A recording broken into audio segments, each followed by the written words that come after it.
readers, it's Lori. Welcome back to my channel, Books, Ink, and Paper, and this is an unprecedented move for me, and that is that I'm going to participate in Nonfiction November. So I've known about Nonfiction November for a few years and have never created a TBR for that. So this is a first. So Nonfiction November is a readathon created by A Book Olive, and that is the name of her channel, A Book Olive, here on YouTube. So I encourage you to subscribe. I'll put a link to her channel below. And she each year does sort of a movement in a readathon that will help you read more nonfiction in the month of November. The only requirement is that you read one nonfiction book to participate, so it's pretty easy readathon. And then if you choose, you can read up to 4, one a week essentially. And she has 4 prompts to kind of move you forward. This year, the 4 prompts are time. I never remember these things. Time, movement, buzz, and discovery. I have picked 4 books that would fit these prompts. I'm committed to absolutely one of them, and you'll see why in a moment. And then I am also thinking about trying to get to as many of the others as I can. Readathons this year I have taken in a much easier pace, much less pressure on myself, really just creating a number of books, a stack, if you will, and then I get to choose which one is really calling to me. And then if I don't choose it, I can choose it another time. This month, the 4 prompts, I have chosen 4 books that really, for me, are going to fit those prompts. So the first prompt being time. The nonfiction piece I picked for that is one that I hauled actually last December on a trip to Williamsburg, Virginia, and it's a merry, very Victorian Christmas. Trivia, Tales, and Traditions from 19th Century America. While I didn't haul this in Williamsburg. I hauled it after I returned. They had it at one of the museums, and when I went back, they didn't have any other copies. So I ended up, I think, getting this on Amazon. But what this does is it tells you about Christmas traditions, songs, poems, legends, decorations, all the things that really were popular in the Victorian era. And because I was immersed in the colonial Williamsburg space last December, and because this is one of my favorite eras, it was kind of a must get for me. This is compiled and written by Janet Emily Demarest, and I think it would be fun to go back in time and to do it before Christmas. I decorate typically in November. We start that process right after Thanksgiving. And so if I were to take this up and look at it before we start to decorate, it may inform some of the things that we're doing there. Maybe not, because we have a pretty modern home, but also it might inform some of the traditions and the fun things that I could do during the holiday season. So it has, again, lyrics, it has pottery, the novels and stories that were popular during that time, hymns, the origin of certain things, recipes, cookies, pies, it's just a great immersion into a Victorian approach to Christmas in a very simpler time. So that is the one that is going to fulfill the prompt for time. The next prompt is movement. And so for that, I am dedicated to reading Where the Angels Lived by Margaret McMullen.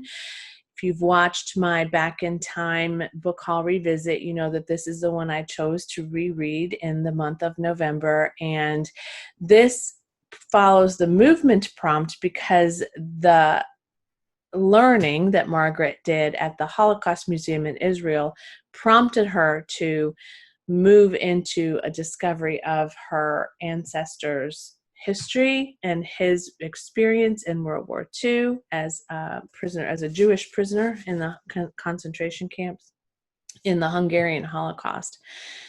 I think the movement space here for me is that his story moved her to understand exactly what happened to him, to do this research about what happened to him so that she could preserve his story and perhaps help others understand what happened during that time in our history. So this one will fulfill that prompt, and I'm definitely, if I only read one nonfiction piece in November, it will be this one because I've committed to it in my TBR.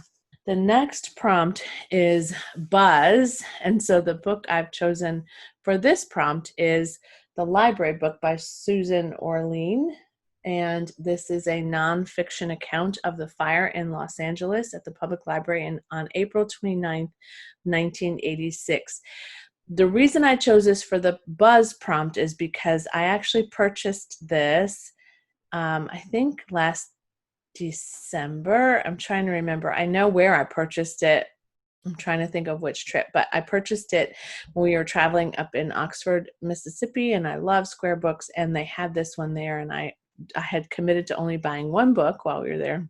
And there was a great buzz about this, and I think there still is a great buzz about this particular nonfiction piece. So it does follow the actual fire and what happened and why the fire started, and it's an investigation as well as just a story about reading and libraries and the impact that they have and how important they are to us. So I think that this is a good one. I would like to read this. I may read nothing but nonfiction in November. You never know, but I've had this for a while, and I do have access to it on audio too. I think it's on Scribd. At least it was the last time I looked, so I could do that. Oh, now look what I've done here.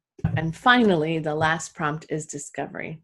And any of these books probably could have covered any of these prompts, but I have chosen Marmee and Louisa by Yves Laplante. And I was gifted this for Christmas once. It was on my Christmas list by my son and daughter-in-law. And this, so Louisa May Alcott is one of my favorite authors from childhood and still to this day, one of my favorites. And this is a story about her and her mom, which I thought would be really, really great. And NPR named it one of the top 10 books of the year. And so it's gotten quite a bit of accolade there. But what makes it a discovery for me is that I have never read any, particularly any nonfiction in general about Louisa May Alcott, except for some articles now and then. So this was published in November 2013, so it's been out for a while, but I didn't notice it until a year or two ago. I can't remember whether I got this last Christmas or I think it was the Christmas before. Yeah, it was. A great biography about one of my favorite authors. What I like about this is that she mined some of this information from diaries and other papers that were discovered when around the time that she was looking at this.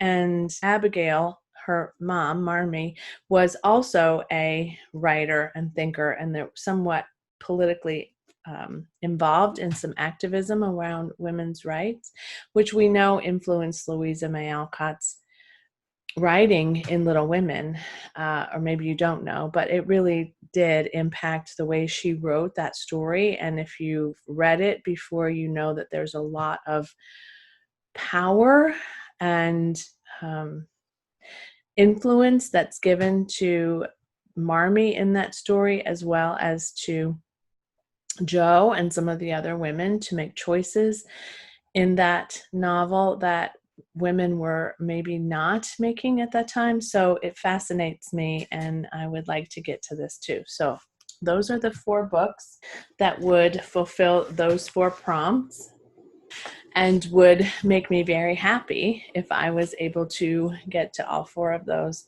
in the month of November. It's one a week, and I've been pretty steady on carrying on with my reading, and if I can listen to a few of them, that always helps too. I'm noticing that I'm listening to audio a bit more recently than I had been in the past, so hopefully some very cozy fall nights with some nice cold weather and the windows open and some hot apple cider and a good book, and maybe even some candlelight, a cozy fall reading night with some great nonfiction titles.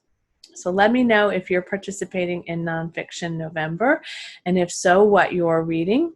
I'd love to know more about that. I think it is a good thing for me to read more nonfiction, and I don't think I did much of that this year. So if I could get all 4 of these in, I would really feel good about that. So thanks for joining me. I'd love it if you would subscribe if you haven't already. And as always, happy reading. Bye. you.